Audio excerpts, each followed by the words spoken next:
लोकांना ते सँडविच म्हणजे कॉम्प्लिकेट करून त्याच्यावरती अजून काहीतरी गोळा बनवून अख्खा तो असा पर्वताची रांग त्याच्यावरती बनवायची आणि मगच तो खाल्ला गेला पाहिजे. ही जी काही एक दिशाभूल होत चालली आहे सँडविचेस मध्ये.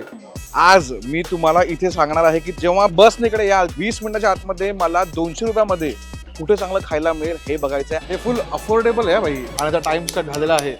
मी मागवलं आहे एक veg cheese toast sandwich simple आणि चॉकलेट ग्रिल सँडविच. 7 मिनिटाच्या वर झालेत, 8.5 मिनिटं झाली आहेत आणि झालेलं आपलं.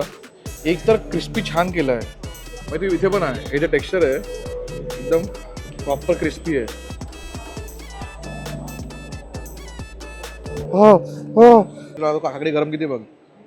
ए बाबा ही पुदिना चटणी जी आहे ना तिखट पण आहे, मीठ पण परफेक्ट आहे त्या चटणीमध्ये. सिम्पल सँडविच आहे एकदम. हे बॉम्बे सँडविच आहे, ट्रिपल थम्स अप सँडविच आमच्या दोघांचा फेवरेट.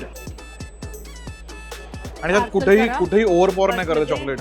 हे सँडविच खाल्ल्यावरती तुमचं छान तिखट चटकदार चव तयार होते. आणि मग तुम्हाला कधी गोड खाऊन निघायचं ट्रिपला, बसमध्ये बसायचं मस्त पाय पसरून, तर बाई हे मागवायचं. या गोष्टीवर ट्रिपल थम्स अप येतो आमच्याकडनं. तुम्ही या आणि त्याला एक प्रयत्न द्या, ट्राय द्या.